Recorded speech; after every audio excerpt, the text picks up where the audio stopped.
My favorite time growing up was when the power would go out and we would all get around together. You know what I'm saying? When the power would be out at the house. That's what builds families, brother. Welcome to Podcastville.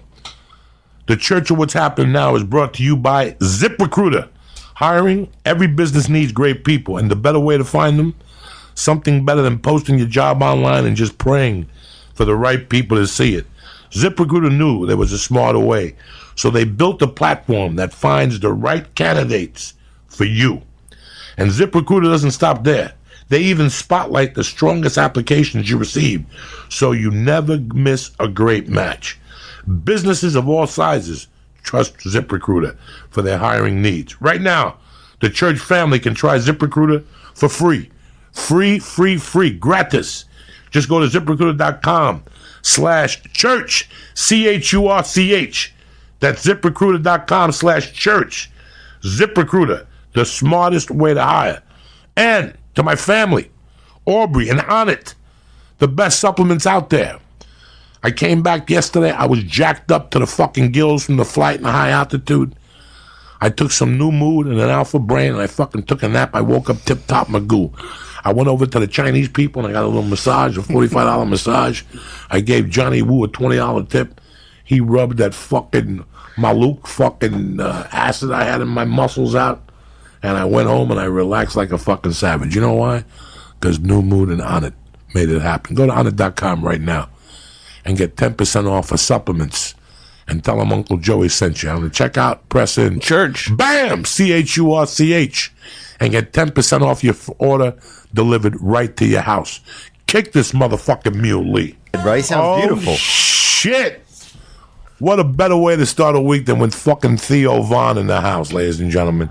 What do you think about that? Happy to be here on the church, man. Great to see you, man. Great to see you, my man. Great things always, and you're on your way up. Following your footsteps, man. Not my footsteps. It's just what happens when you work hard. You're leaving these giant tracks out there, It's just the results of fucking sticking with it. You know, I went to Denver this week. Yeah. And last Wednesday, we were leaving Thursday morning. And I didn't know about what I was going to walk in myself into, you know? Mm-hmm. I did an edible with Lee Wednesday afternoon, and I went to my daughter's ballet class. And while I'm sitting there, I had like a nervous breakdown. I had to get water from my wife. My wife didn't know. I didn't tell nobody. You know, I was going home. I was going back Colorado to where I got on stage for the first time. Wow. That club was the first time. I got on stage for the first time at the Denver Comedy Works. And that night, I got like the full aptitude of what, and I had to leave the house. I even went into the spot with Lee over at the fourth wall just to rant, you know, for 5 minutes, just because I was about to have a nervous fucking break. I was going home. Wow. This is the place where I started. Like, people don't understand, when you start in your home club, you're never going to get love there because they always remember you as you were. Yeah. So that people always have beefs with their home club. Oh, that's interesting. Like if you start in Dallas and the Dallas Improv, as you progress, they won't hire you. They'll hire you as a feature, and then they always remember you that way. So it's kind of weird to climb up a chain. And I was on my way on the chain at the Comedy Works. Yeah. I was doing guest spots, like 10-minute guest spots. Yeah. And there was this dude that worked there, Tim O'Shea. And me and him were tight, like me and you. We were open micers together. Like, what are you doing Thursday night? I'm going to the Rusty Nail. I'll see you there. Me, him, Jeff Sargent, Jimmy Abeda. You know, it was like 10 open micers that you become friends with them with. Yeah. Him and I used to drive together to these gigs. And one night I'm at the Comedy Works. We did like an open mic. We're hanging out. And I'm walking up the stairs, like it used to be a little deeper then. And she ran down when she saw me. Like she was one of those girls, Theo, you know, and they jump on you.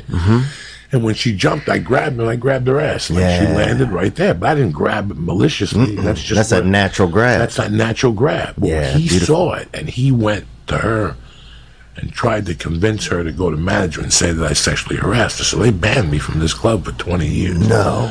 She never said nothing bad about me, Wendy. She just banned me. It was between me and her. Yeah. And she goes, I can't have you here because the attorneys and stuff are going to get involved. And it shattered me, but at the same time, it made me leave.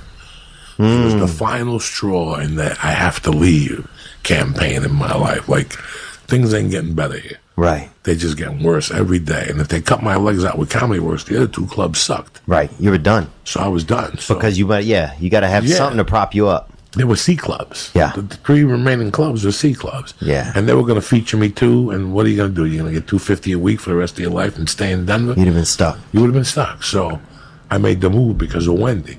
When I bumped into her on one of those tours, the Dave Chappelle tours, in the summertime, she asked me if I was mad at her. I said no. We made up. I told her she saved my life. I would have been in prison if she didn't ban me. And I'm back there headlining. And it was just weird. 6 sold-out shows. Wow. In my backyard where I first fucking started. Where'd you start? What was the first stage you got on? Dude, I think I started actually down in Louisiana, but only just briefly. Is there a comedy scene in Louisiana? There's nothing, Brian. There's a lot of people, a lot of guys down there. They're just haters, really, when you get out of there. There's a lot of angry dudes there. Now, okay, what's the closest city to you? Baton Rouge? Yeah, Baton Rouge. Baton Rouge used to have a Funny Bone. Funny Bone. Did you work it?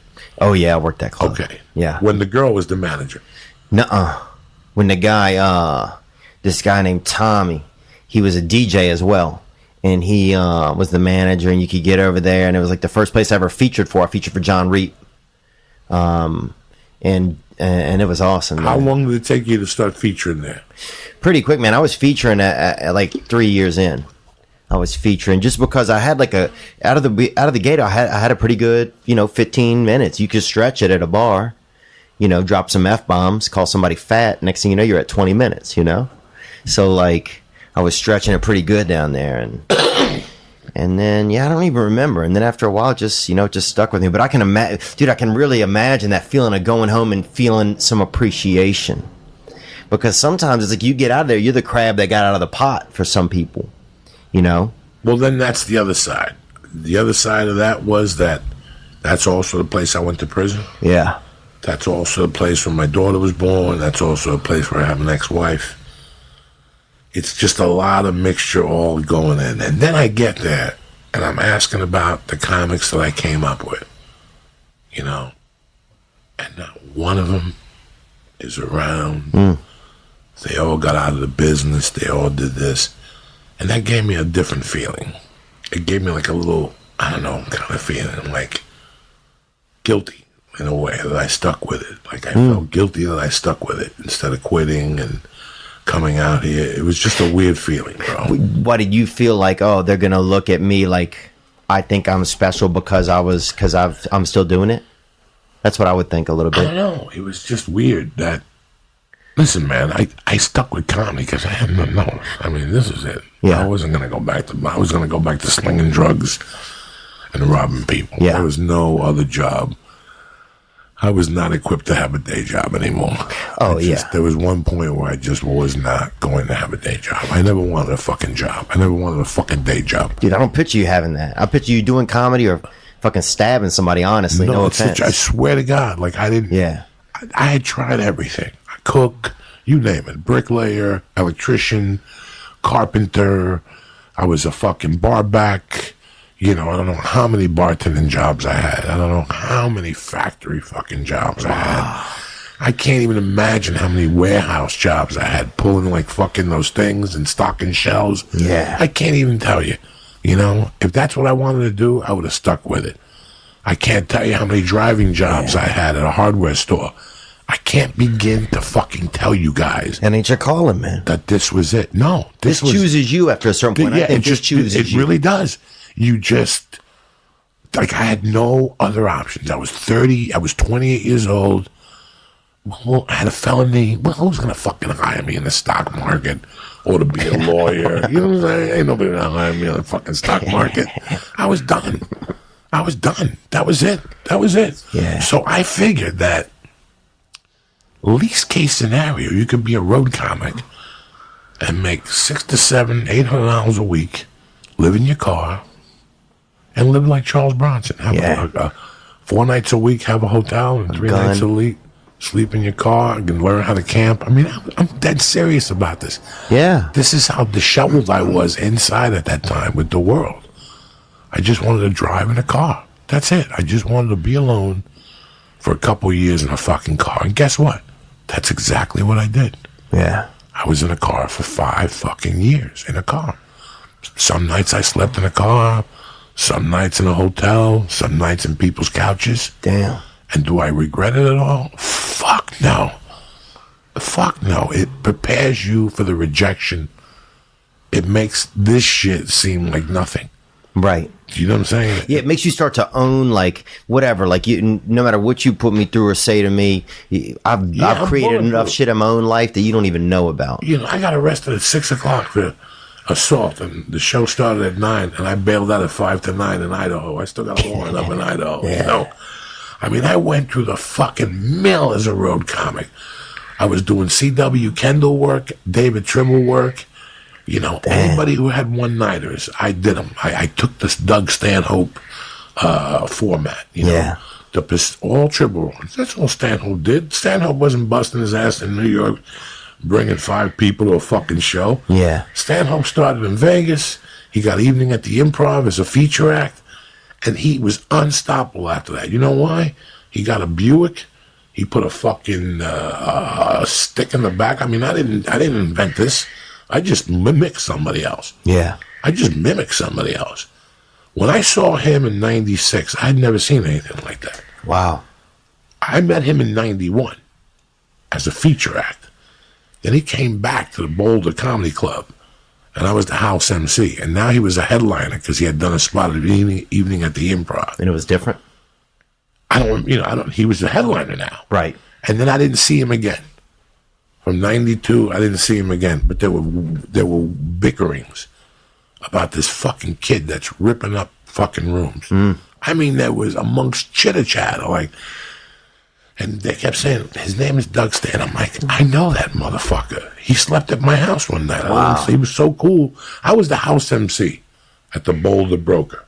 And it was part of a Tribble run. You know who David Tribble is? Yeah. He's a booker in the Pacific Northwest. Yeah. So he used to book Tuesdays was the broker. Wednesdays you had off. That sucks for a comic. That's when then you spend all your money you made on Tuesday. Yeah, that sucks for a comic. Right And you only there. get one. You only get for those nights. In that time, he was giving you $125 a night, and he paid you $50 up front and $75 in a check. So you picked up $50 cash. That's it. So you had to either figure it out.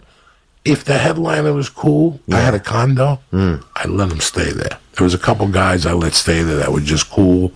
They left them on it, and Doug Stanhope was one of those guys. Wow.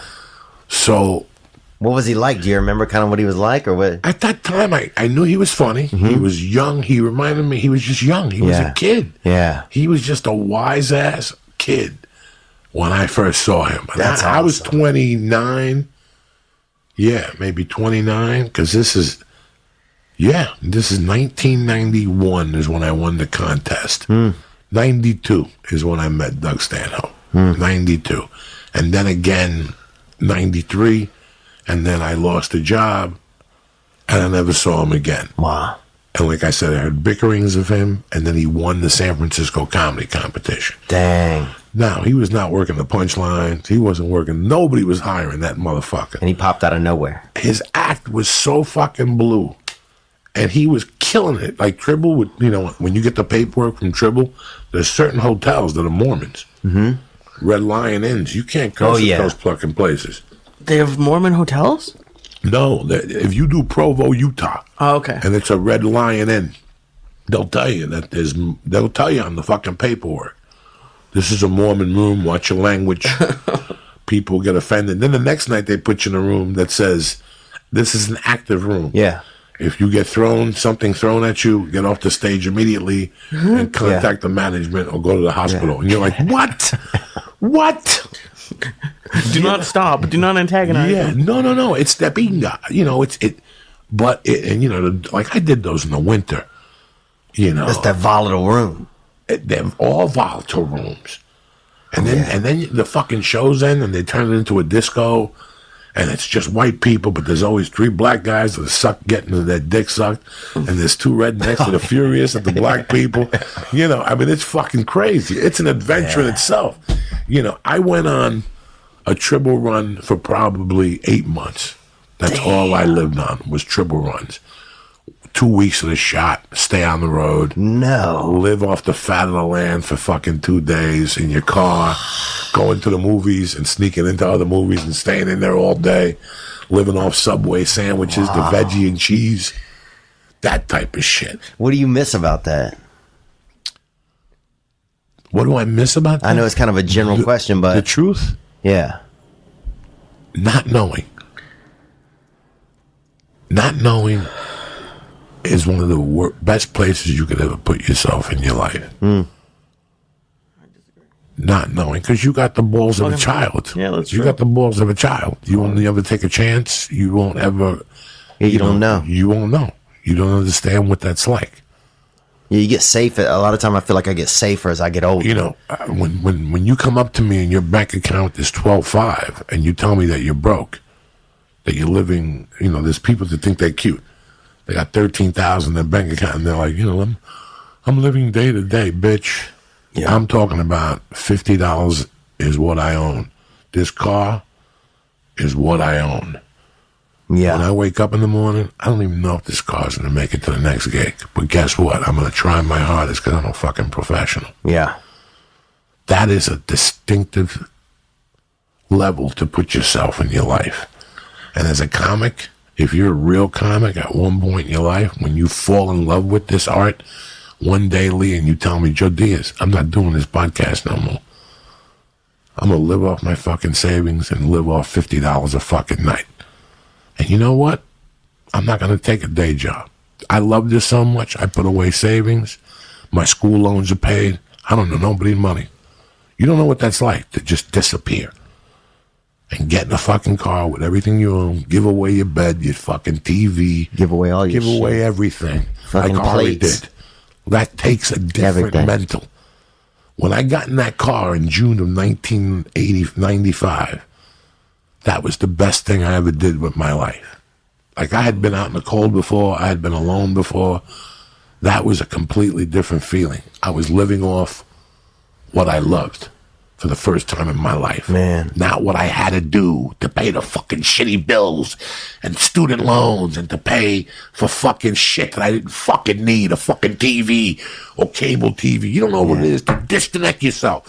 For people to have conversations about TV and you don't even fucking know. But you want me to tell you what the best thing is about it, Lee? You don't give a fuck. You don't give a fuck because you're out there getting on stage every fucking night.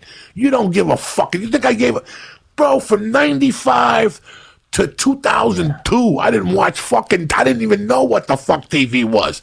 I didn't give a fuck about basketball. I didn't give a fuck about nothing. I gave a fuck about music. Yeah. Because that's all I could do was listen to in the car. Keep you going. There wasn't books on audio yet. There was nothing. It was a cassette deck with 20 fucking cassettes. That's it. Lee, you'll never know what that's like to have no money in the bank, to be in a hotel in Michigan where next door you hear people fucking and 2 doors down he was beating her. Yeah.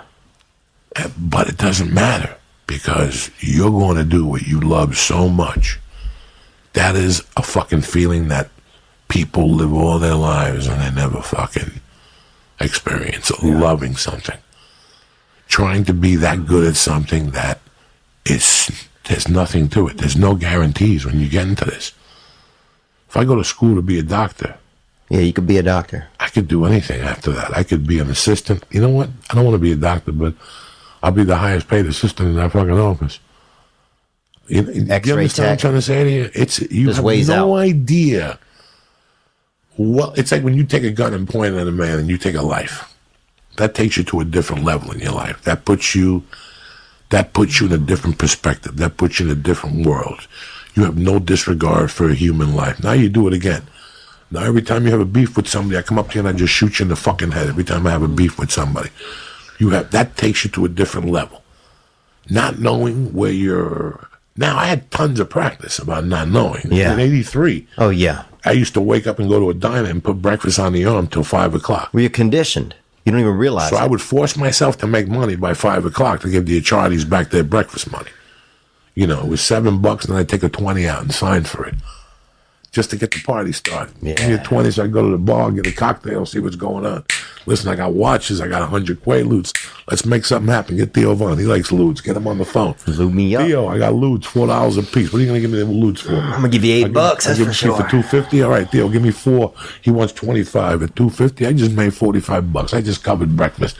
And I can have 2 or 3 more drinks. I can get a $20 sack of Coke. But I'm not going to do that. I'm going to buy ludes and sell more. I'm going to give me 50.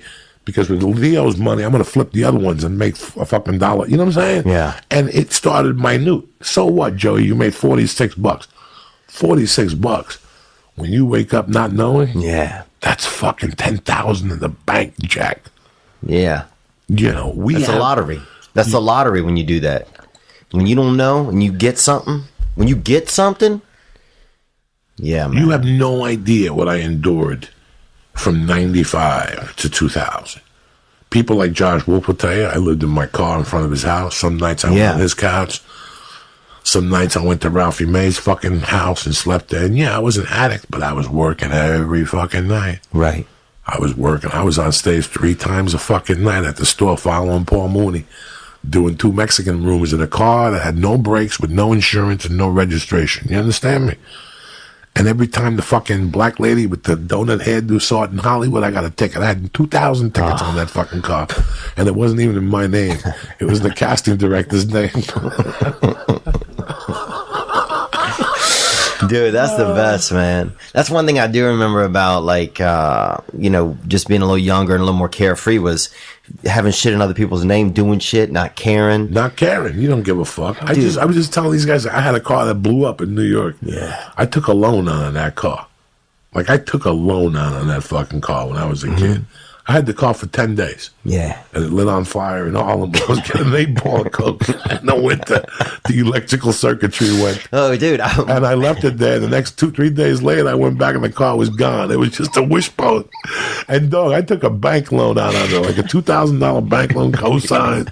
I didn't give a fuck. Even the cosigner never said nothing to me about it. I'm like, damn, when is he going to hate on me? I forgot all about it. Dude, we had this guy named Andy. Speaking of fire, he ran into a house fire to get some coke and got all fucking burnt up. And not even a bunch, like a couple grams, dude. And nobody ever kind of brings it up with him, because it's kind of embarrassing, I guess, thinking you ran back in to get a little bit of coke and just got burnt up pretty good. But yeah, man, I miss being younger, dude. I miss just feeling like I had more time to just waste if I wanted to, or just experience. I just miss that freedom of being like, the next 5 years, anything can happen. Like right now, if I didn't have Mercy and my wife, we would get off the fucking podcast Wednesday afternoon, me and Lee, and we'd be on a plane Wednesday night in a red eye. Land Thursday, sleep all day, do 2 shows Thursday, get on another plane, do 2 shows Friday, get on another plane, do 2 shows Saturday, and come back. I do that 3 times a fucking month. Yeah. And some weeks, we ain't even coming back on fucking Sunday. We're going to go into the city and hang out. Go to Costa Rica? No, I'm not going to Costa Rica. We ain't got time to go to fucking Costa Rica. What I'm saying is... I could see you guys in Costa Rica, man. Let's say I'm in Miami for a few days. Fuck it. I'll book West Palm, I'll book like Tampa. Yeah. Stay in Miami, eat fucking good food, get some sun, and then Wednesday take Lee up to Tampa. Yeah. And you're out of town for 2 weeks, and you covered 2 weeks, and you don't have to come home. We can do the podcast on the road. That would be the ideal life right now. Yeah. I would love to be able to do that. I wouldn't do anything. I wouldn't give up my family right now at all for anything in the world. But if I didn't have Mercy and my wife, get the fuck. I'd go on the road old school style. 3 weeks a shot. 3 weeks. Fucking stay out there. Lee, you're coming for 3 weeks. We're doing podcasts in Miami, Tampa, and Atlanta, Georgia, or fucking D.C., and then come home after 3 weeks. Stay out. Unless you have an audition or something, there ain't no reason I really come home. Stay out there and get it done. There really isn't. There really isn't. There really isn't a reason. I get up every time I get back. I'm like, what am I here for? Just clean clothes, just to see some friends, to go to the Comedy Store. Those are the only things that keep me really, enjoying the atmosphere, man. Yeah, I miss doing good drug. I miss doing some LSD, man. LSD was always... If I could go back in time, that's something I would do more of as a child, Dude, I miss doing drugs when you were young, bro, because you didn't know what the fuck. How long have you been clean now? You didn't know 2 anything. years? Year and a half, a little over a year and a half. How you feeling? I feel good. I feel better. I think I feel a little bit more emotionally okay. My biggest thing wasn't I wasn't addicted to drugs or alcohol, but I was addicted to feeling bad about myself. And when I would get to certain places in those feelings, I would then use drugs. I just ended up doing drugs by myself because I could be by myself where I felt the only place I still felt comfortable, and I could do drugs, which would make me feel good. So you have antisocial issues like I have from time to time. Yeah, it would just get bad. Yeah. And there wasn't anything good because I didn't have any, resources built up that made me feel okay. When you go to the comedy store, is there an anchor at the comedy store to soothe you? Yeah, Adam Eggett. Okay. There's always, Adam is the booker. Yeah, booker. All right, but is there, like, when I see you, you get genuinely happy? I feel you. Yeah. I feel good when I see you. I have that. I need an anchor at the store. Yeah. That's why I don't like the store sometimes during the week. You go down there and the halls are empty. And it's a great audience and stuff, but the halls are empty. Makes you feel, and you lonesome. feel like your anchors aren't there. That's when I get anxiety. Oh, that's interesting. That's when I get anxiety. My anchors aren't there. When I'm solo, when I'm by myself. Yeah. No Ari, no Joe, no nobody. Yeah, I know Eric Griffin, and I love him to death, and I know Neil Brennan, I love him to death. Right. But they're not the clique I hang out with. I've known Eric forever. I should get him on the podcast. Next time I see him, I want to get him on the podcast. But it's funny how sometimes you go to the store and there's nobody there. Yeah. Like there's nights I go to Flappers and I see young comics and I get happy. Yeah. Like that they're still in it for 2 years or 3 years. Sometimes I go to the Improv and, you bump into people. Like I just bumped into the guy that created Marijuana Logs. Him, Doug Benson, and Roger Rittenhouse were roommates. And in like the late 90s, they created this show, like a play. They're doing it. They still do it. I've heard of it, I think. Marijuana They did in New York, right? Yeah, they did in New York. Marijuana Logs. Marijuana Logs. I just bumped into that guy. I hadn't seen him in 10 years. Yeah, that's the joy is seeing people, I mean, yeah, when you go up there, it's like, yeah, I love seeing, certain people. Makes me feel good. Certain people I know I can talk to. A couple people I know are always like Tripoli. I can always talk to Tripoli a little bit because he's always hot on the new conspiracy theory. Somebody's fucking kids for cheeseburgers or something out in Milwaukee or something. Something crazy. There's always something wild. I saw Syatt. I think where was it the other night? You had just gotten up and did comedy. Where was that at? At the store? Well, maybe it was either the store, or maybe Sam's room. Yeah, that was exciting, man. That was crazy. That was awesome. That lifted my spirits up. Yeah, sometimes you just get so excited to see, and I feel safe there. I feel safe at the store. Some places I go, I still feel a little bit nervous, but the comedy store I feel safe at. When I go to a new town, whenever I go to anywhere, when the first night, I was getting bad anxiety Thursday and Friday night at the fucking Comedy Works. Yeah. But once you get up there, the anxiety becomes... That must have felt good, bro, walking out on that stage, man. Well, it always feels good when you walk on the stage, but it's so weird that fear that you have before you go up, how it flips. It flips as soon as you touch the microphone, and it goes into the microphone. And for years, you hear a flow and energy, and when you do stand-up comedy, that's when you really see it. Yeah. Like when you go to yoga, they talk about energy and this and this and this. I'm feeling your body. I never feel dick. Yeah. I feel I can't breathe and I can't carry myself. I'm 300 fucking pounds. That's what I feel. What I do feel when I'm on stage is the transformation of anxiety and fear into a little bit of anger, a little bit of rage, and a little bit of funny. Yeah. And that's what that journey taught me. That journey teaches you how to take that fear. Paul Mooney told me, once you stop getting scared, don't go on stage no more. That's the day you quit. I had a lot of anger for years. A lot of my on stage, it was anger. It was like, I want to show these people, there was something wrong. It was just anger that was separate in my life. It had nothing to do with the stage. And only recently in the past couple of years has it become more, I feel a responsibility. Like I have a gift a little bit from God just to communicate. And I don't know, this may be the facet that's always in comedy. I don't know. But that I have to use this gift to, help just somehow make other people feel good. So now I feel a little bit more when I get on stage, like I'm here to work for these people. Whereas it used to just be me. It was like, I'm here to just show, just prove I can do this. And maybe that was the fighting instinct that I needed to survive in this. But now I feel more comfortable knowing, like, okay, I still get nervous for sure, especially if I'm trying new bits out or if I'm in a new stage. My feet are touching a new stage for the first time. It's like a baby deer being born. But I do feel more now like, okay, this is a team effort. These people, they want to have fun. They're not judging me as much as I've just always thought everybody was in my head. And I'm here to help them have a good time, and we're going to work together. I feel that vibe more now. When you first started, were you frustrated at one point? Oh, I was fucking angry, dude. Were you frustrated with the system, your life, yourself? I was frustrated with my life, dude. I was just angry.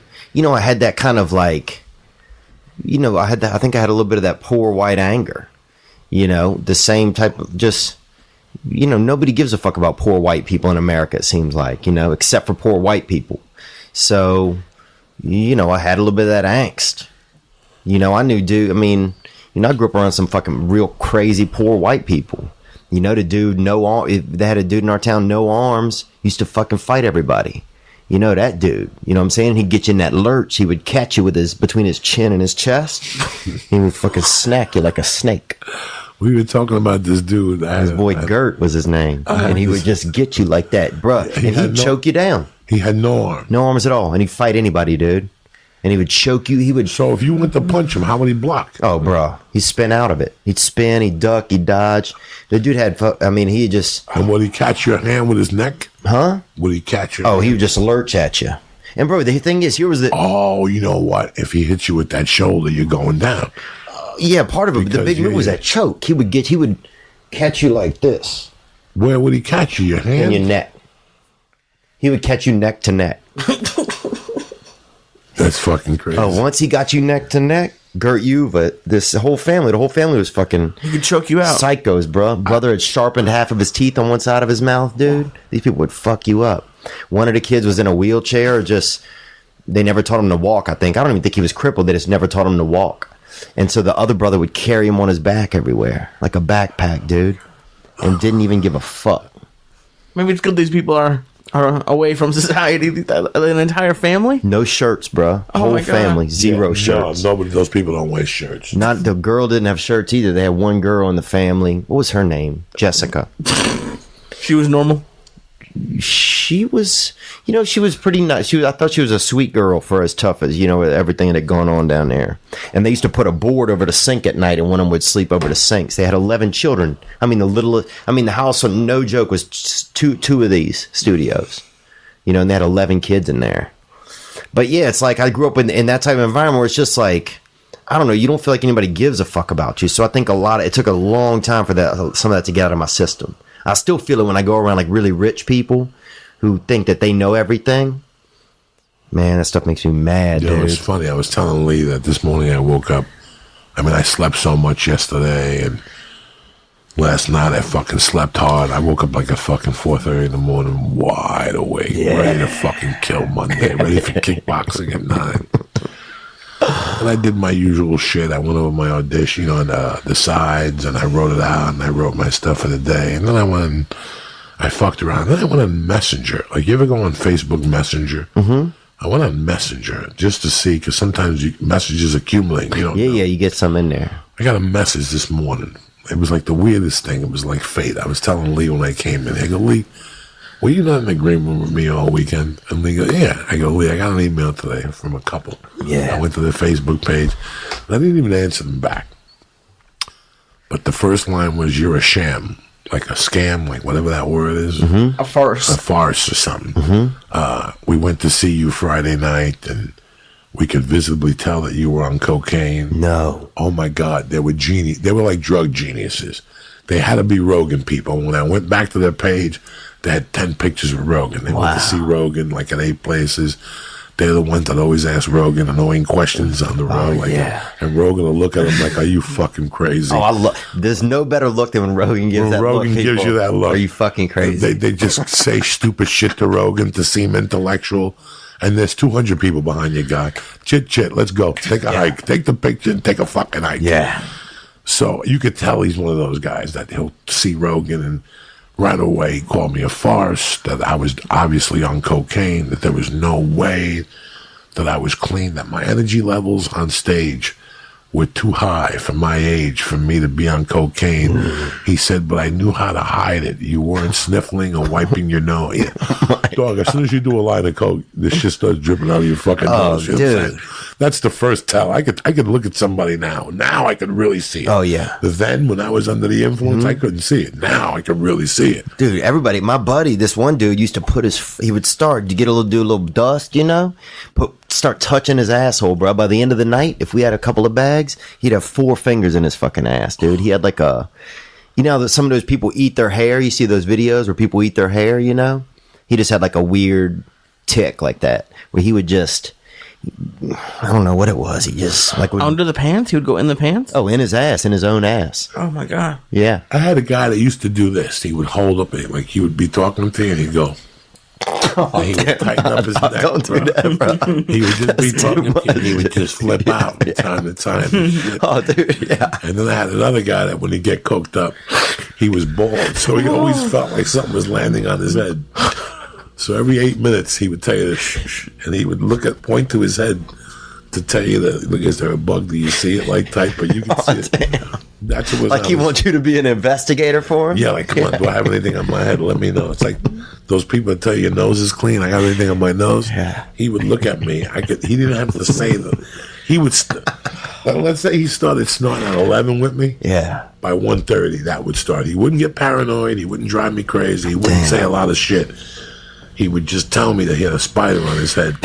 And then after 2 or 3 hours, he would start smacking his head. Oh, come on, bro. And that's when you would fucking die of laughter. When he would smack his own head. Be honest, Joey. After like the first couple of times he asked you, would you just start like looking above his head, just like, I think there's something on your forehead? Oh, I tortured him for days. That poor bastard. I think he stopped hanging with me because one night he must have smacked himself 90 fucking times in 3 hours. He was punching himself in the head because I kept telling him I'm feeling spiders. I've tortured 18 people when they're high. Even when I'm high, I could be fucking stoned to the gills. Oh, yeah. The best torture I ever did, ever, in my 55-year existence, was to my ex-wife in San Francisco on acid. That was one of the best times I ever had in my life, ever by myself. I kept telling her, get it together, you gotta pick your father up at the airport. And she was like, my father's coming in. I mean, it was fucking crazy. That's a good one, too. I had her looking for her keys. And then I had a Bruce Lee poster, and I would look at it and look at her and go, don't tell her nothing. And she would look at me at the Bruce Lee poster while I was tormenting her one night. That poor girl. You wonder why she hates me with all my fucking heart. That's cool. That's so vague and good at the same time. Oh, my God. I got her on one of those 12-hour fucking Grateful Dead hits of acid. For like 9 hours, you're just burning. We were burning. We were burning. It was 1985. We were burning. Bunch of koalas playing volleyball with your brain, bro. I got it in San Francisco. The first hour and a half is mild, and then it just goes into overdrive. And you're seeing shit. You're hearing shit. Yeah. You can't focus on the TV. Only music could be on. Lee, you all right? You feel anything? I'm thinking about how, like, when you're on acid, how can you torture somebody? Like, that's like.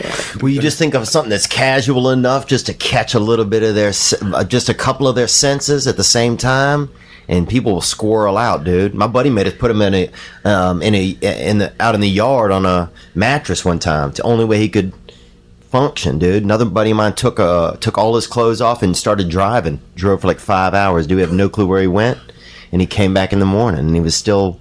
He was out of gas, but he was... And butt-ass naked? Still butt-ass naked, yeah. Some people just have to, they get in the lane when they're on the dust, man. Let me tell you something, bro. I miss that. There was a time in this country where if a movie came out, there was an undercurrent. And there wasn't Twitter, and there wasn't Facebook, and there wasn't social media. But there was an understanding that if you went to see that movie, you were going to see that movie on acid. Wow. Okay, that was it. When we were younger, we like in the 7th and 8th grade, we'd get together on a Saturday, and we'd get in a bus, the number 1 bus to Jersey City, and we'd go behind a fucking alley, and we'd smoke 10 joints when you're in the 7th grade, and we'd get fucking baked. Oh, yeah. And go in and see the Pink Panther movies or Kentucky Fried Movie. They were just movies that there was an undercurrent that you knew you weren't going to see that movie straight. Like your days are going to see straight movies with your fucking family were over. Yeah, we did that. You know, Rocky Horror Picture Show. That was amazing. that was a popular one. I did that later on. Right. But like, you went to see all the rock movies. At that time, all the theaters had midnight showings of rock movies. There wasn't a lot of them. There was 10 of them. Yeah. They were all in rotation. Pink Floyd, Live at Pompeii, The Song Is the Same, Neil Young and Crazy Horse, Neil Young with the whole crew, Crosby, Stills, Nash and Young. There were a couple of movies that were hour and a half that you knew you were going to see them high at midnight on Friday night. And that's what you and 20 of your friends did. But the most vivid movie I still remember going to see that, it was mandatory that you did acid, was Apocalypse Now. Like, it was known that you were not going to see that movie. Based on what? Who told you that? That was the word on the street. Dude. Before the movie even came out, like, that was it. We're going to see that on acid. Bro, like, that was it. Everybody's doing acid and going. And like 20 of us would go and do fucking acid and go inside. You would hear people, it was 3D glasses without the 3D glasses. When they were doing the fucking scenes with the strippers and shit, that scene blew my mind because they did the Redux and they added all the Dutch scenes and shit. This is before all that. Fuck the Dutch, But when they were bombing them with the things, you're tripping your fucking balls off in the movie theater. We ate this acid that was double barrel sunshine.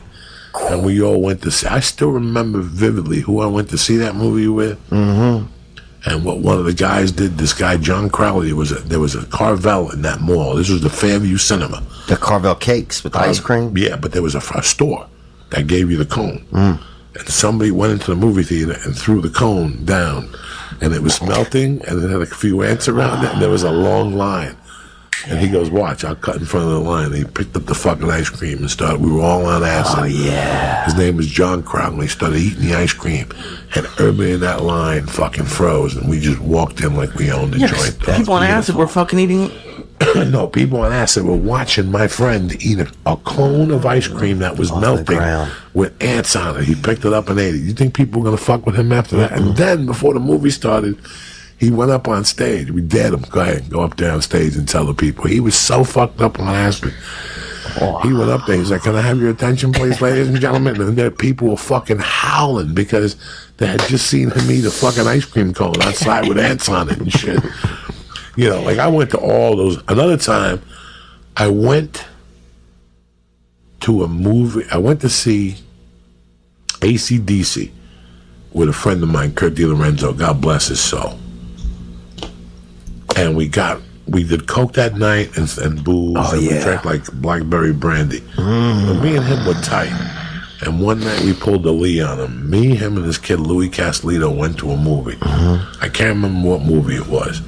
But on the way home, we were on fucking fire. Yeah. Like, the acid was beaming. We were tripping. We were seeing shit. That's crazy, bro. And I think it was Louis Castellito kept saying, guys, I keep hearing sirens. And there were sirens. But I kept telling him, I don't hear no sirens. Damn. And the other dude played along with me. He's like, I don't hear no sirens. Dude, we kept walking. There must have been a fire somewhere. There's sirens everywhere. And this guy's like, what? I wonder what's going on. Why are there sirens? And we're like, we don't hear no fucking sirens. Knock it off. And it had just rained. Like, when we were in the movie theater, it rained like... It rained a ton. And there was a pothole with water on it.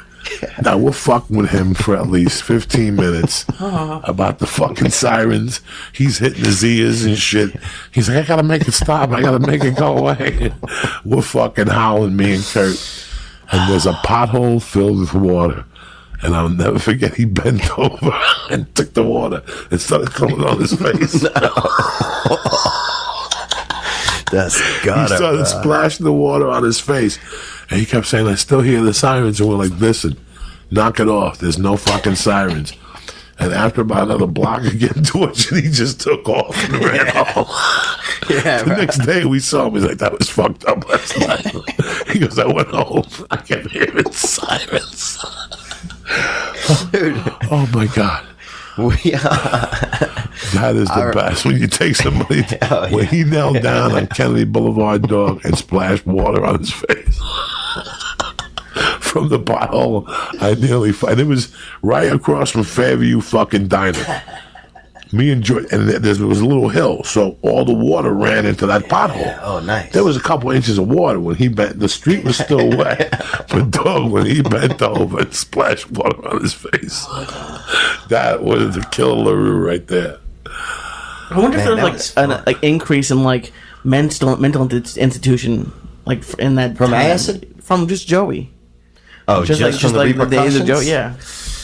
I mean, acid was like a $6. People were always like, acid was more popular when I was young. You know, for $6, you might fucking die, bro. You know what I'm saying? You don't know what was going to happen with acid. That's the beauty of it. Yeah, that was the thing. That's the beauty of it. That's what I loved about it. It was like, and people would always complain, like, this acid's no good. Like, it was $6 fucking, bro. You know what I'm saying? It was $3 when I was growing up. Yeah, you're lucky you're not dead. You're lucky you're not dead. Dude, we had this boy in Barry shirts, and he would, this dude, he took a hit too hard, or had a bunch. He might have taken like 10 or 20 hits one time, and he would start to keep an extra shirt with him, right, and change his shirt when he was tripping, and then eventually it was like 2 shirts and in a bag, 2 shirts, 3 shirts. He would just sweat. Not even sweating, just switching shirts, bro. So you'd be hanging out with him, he'd leave the room, and he would come back in a different shirt.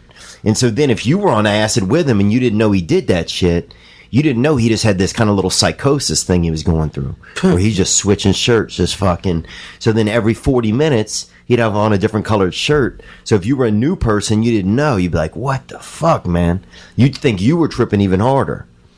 Dude, we had time, and I remember bad acid would come through town, and like everybody would start acting a certain way. People would start, I remember one time people wore like a bunch of like kind of, Grateful Dead type of stuff. People wore vests. They'd have like a bad batch of acid would come through. Next, half the town's wearing fucking vests. Women are gelling their hair down. I remember one time. Dude, they had this one dude at this party, and he'd apparently had taken a bunch of acid, or he put it in his mouth, and for, $4, whatever, he would like spit into your mouth like a hit of acid. Why would you do something like that?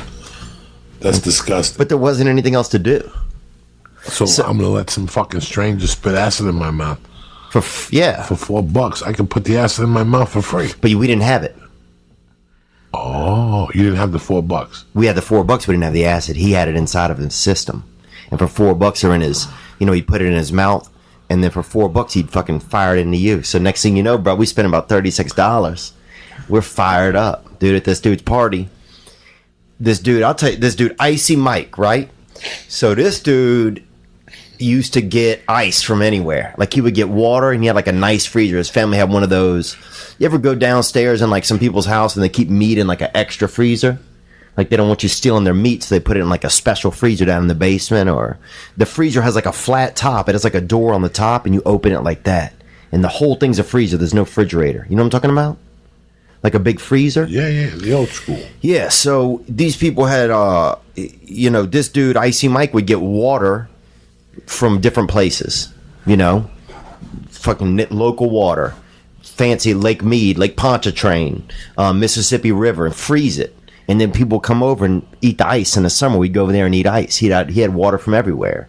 He had water from Ireland, France, Lake Powell, you know what I'm saying? So we'd go by Icy Mike's and fucking have a piece of ice. He'd break you off of a fucking chunk of ice, and everybody's sitting having ice from other places, It was kind of... Are you sure it just wasn't... He just didn't write it on the bottle? Like, it was all from his faucet? Oh, no, you could taste it was from different places, man. Some of it was brackish. Some of the shit was fucking, Iceland. Where did Icy Mike get the fucking water from? Different places, man. He went himself? Oh, maybe his family went. I think his dad did some kind of traveling work. You thought he brought back gallons of fucking water? Have you lost your goddamn mind? Bro, I'm telling you, there's no other way. You guys got tricked. Nuh-uh, there's no way he could have gotten these flavors in this water. What fucking flavors? They did this. Remember when Penn and Teller did a show called Bullshit? Yeah. 10 years ago in this fucking town in Beverly Hills, there was a water bar where these idiots went in and they would drink fresh water, different curated waters. Sounds good. So one day, fucking Penn and Teller went in there, and they took the hose from the back, and they gave people that hose water, and they asked them what they thought. And you should have seen by people making assholes of themselves. Wow. this water is nutty, it's tasty. And they would even give him 3 glasses of the same water. And these fucking morons. Dude, this guy wasn't smart enough to do that, though. Yes, he did. He tricked you motherfuckers. But you could... He had no proof. You got ice from around the world. Yeah, what do you do? Send me a gallon of water? Call. Who the fuck are you going to call? All right. No, we loved it. It was good, man. It was water from the fucking neighborhood, like Digger put on his face. I'm telling you. But Like let me tell you what happened, dude. Are you fucking crazy? Bro, yeah, it was exotic shit, man. If you could see the bottles and stuff, and he had it like in the, we'd get the trays of it and break everybody off a fucking cube. We'd all be sitting there having something, Listen, what he did was he sold you a dream, which was cool that he did that. He was a great guy for doing that. It was brilliant. Yeah. He took your mind away from the fucking ho-hum day. He bullshitted you. He said, I got this from Antarctica, and there you are. Someday I'll go to Antarctica. That's what happens. Okay. It happens. Trust me. Listen, when I lived in Jersey, I dreamt of fucking getting out of Jersey. Yeah. When you hear Bon Jovi, I love Bon Jovi because Bon Jovi is really from New Jersey. Yeah. When he did Slippery When Wet and the one after that, there's some songs that his lyrics are in that one, Never Say Goodbye, like that Slippery When Wet song. Like, we were trying to break loose. Like, when I was a kid, that's all I always knew there was something out there. Right. Like, I love New Jersey, and I love North Bergen, I love my friends, but I gotta tell you something. I always knew there was something out there. I wasn't gonna stay there. I knew that was not gonna be my calling. I knew I was not, and I lived 8 minutes from New York City. Wow. The place where everybody wants to be. And I loved it, and I was telling my wife, my most favorite neighborhood in the world is the Bronx. If I could go back into a city that was the way it was in the 80s, and the 70s, I loved the Bronx in the 70s. It was a murder zone. But the food was out of this fucking world. Yeah. The people were out of this world. My mother had a dry cleaner up there until about 1971, and I would spend my weekends up there. It was fucking great. I got bit by a dog up there. I got chased by gangs. Everything. I love dry cleaning, too. I love the smell of that. I love the fucking Bronx. Like, I love all that type of... Now it's very gentrified and stuff. Oh, yeah. New York's changed, man. Fuck, I go back to New York and I can't believe it. What is it now? The city is everybody's just rich people. I can't believe it. You can't even get mugged in Alphabet City anymore. Bro, there's not even people out at night, like 2 or 3 in the morning, like they're used to. This very select. The streets are empty. I remember closing the bar and taking the fucking bridge over. Yeah. The tunnel over, and just like going, what do you want to do, dog? Whatever. Let's go over, get a brown bag of beer, and sit on the fucking corner. That's what we do. Yeah. Well, you got a job tomorrow? No, neither do I. You got 20, I got 20. Let's go to the city, pick up a 20, 4 for the toll, and we'll get a 6-pack. 2 6-packs, and we'll bring up the fucking You can't have any fun anymore. I remember, the first time I went, dude, was eating. I remember a couple lesbians brought me back to their apartment. And I ended up stealing a sex toy out of there because I got a little bit keyed up on some cocaine and got nervous. But you could have fun, though. Did you sniff it and would jerk off? Is that why you stole the sex toy? Dude, well, here's I went over these. I used to steal chicks' panties. Oh, bro, I would steal something every time. On the way home, I'd jerk off in the panties and throw them out of the fucking car like a savage. Dude, okay, bro, one time I was with this girl and I was so drunk, bro. She was driving us and I had to puke so bad, and I just took my hat off my head, filled it, just vomited right into it, right? Just threw it right out the window, just kept talking to her like nothing had happened, bro. Dude, another time, this dude, my buddy, Billy Conforto, rest in peace, bro, he died. He drove into an embankment. But he used to do pills and everything, and we were bus boys together. We were co-bus boys, even though he was about 35 or 40, He looked like Don Flamenco. You know who that is from Mike Tyson's Punch-Out? The little Italian guy, and he's like, no. He looked like that guy, but without the roses and about an extra 20 pounds, and he was also homosexual. But he gave me some pills, gave me some somas one night or something. I think tried to maybe take advantage of me. I don't remember. That's a good thing about pills is, you know what I'm saying? If you did get molested, you don't really have to remember it. But I remember this girl, this hot chick that I knew was at this bar we ended up at, and I was like, I need a ride home. I mean, I sat in my passenger seat. She drove us home. While she's driving, I vomited all over her, right? And the only thing I remember is we made plans to go to church the next morning. So in the morning, I come out of my house, have no clue how I got home, open the car door, and there's vomit everywhere except like in the shape of this woman right on the front car seat. And I went over to church, and she was there, and she looked at me like I was the devil himself, man. You barked on this poor girl. Yeah, she was a sweet girl too, man. And she has children now because I seen on Instagram she has some children. You still follow her? Yeah, I still kind of peep at her shit sometime, dude. But I miss old day, man. I miss doing acid. I miss. Do you miss doing drugs? Does your mind? There was a time where if I didn't have coke, there was no reason to go out. Yeah. I'm not going to that bar if I'm not snorting. Yeah. There was no reason. Like it was the equivalent. Like if I didn't have coke, I couldn't have fun. That was it. Yeah. From the ages of 18 to 25, I didn't have. That was my fun. I didn't want to go to the movies. I don't want to go to a park. I don't want to see nothing. So once I stopped snorting coke, that whole world disappeared. Which I wanted gone anyway. That was the part I didn't like about the drugs. Yeah, it's a dirty world after a while. It's a dirty world after a while. Because you're up late with a bunch of creeps. I didn't like that anymore. Like at the end, the last 5 or 6 years, I snorted by myself. Yeah, that's how I was. If you were a girl and I knew you were going to give it up, like there was no, before you went up into my cave, or your cave, I'm letting you know right now, if I give you half this coke, I'm going to eat your asshole later. Yeah. I would let them know. That's the only way. And if they would start irritating me, then I'd fucking get pissed. Yeah. Because they wouldn't be worth the blowjob because they would drive me fucking crazy all fucking night. I'd rather hang out by myself because people drove me crazy. Yeah, maybe that's how I think I got, man. That's my fear. I was very antisocial. Yeah, I got very antisocial. I was social for what was necessary. Yes. But when it came to that shit, and it's still like that at times. Like I still have... Right, because you have that thing in you. That was never going to change. That was never going to change. The coke was just a side effect of, a progression of that feeling or whatever that was.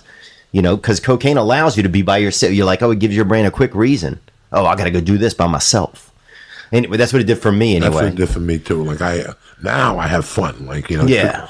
It took me 2 or 3 years after the coke to even have, like, when I first got into comedy, it was a new thing for me. Like I fell in love. Wow.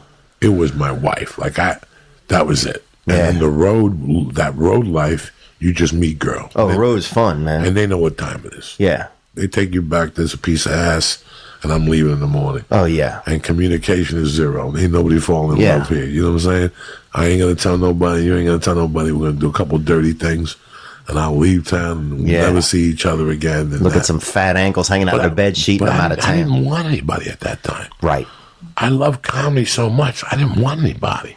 I was having a great time sleeping in that car. I was having a great time some nights sleeping in a Motel 6 and some nights sleeping at a fucking Hilton. You didn't know until you got there.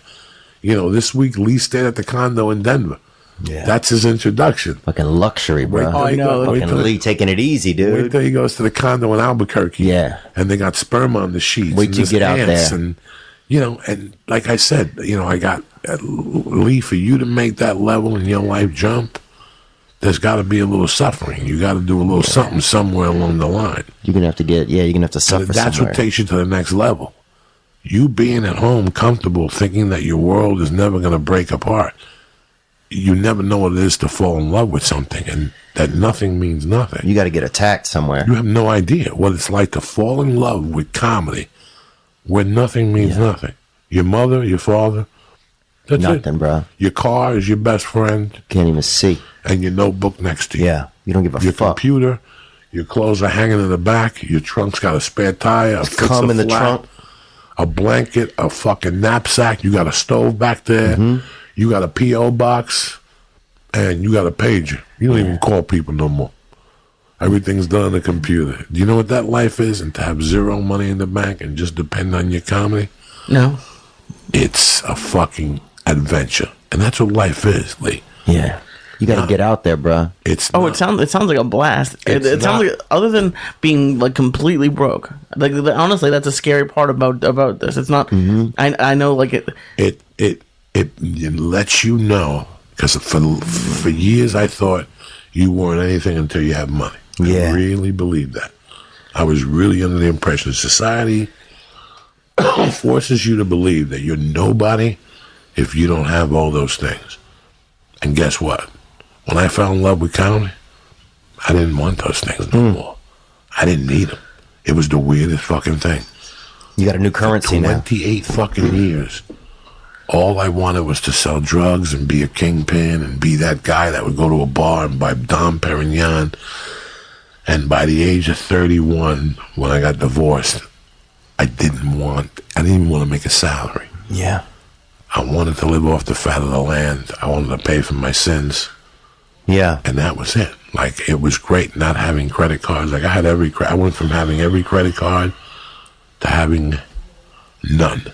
Yeah. Everything was done by cash. You know that Gilbert Esquivel has a good joke about, he does an imitation of that dude. If you're a Mexican if you cash your checks you're a Mexican if you cash your checks at the liquor store. Yeah. That was me. I cashed my checks on Whitley in Hollywood, from $15 ones to $60 ones, and they were all special. You know what I'm saying? Yeah. Like, oh yeah. You're running that. Yeah, moment to moment. and that's what happens to people. They don't know that side of the coin. So when they come here and there's a little disappointment, I'm going to become a director or a producer. Yeah. Well, you know what? I'm going to shoot commercials. Go fuck yourself. Shoot yourself. Go fuck That's what yourself. I say.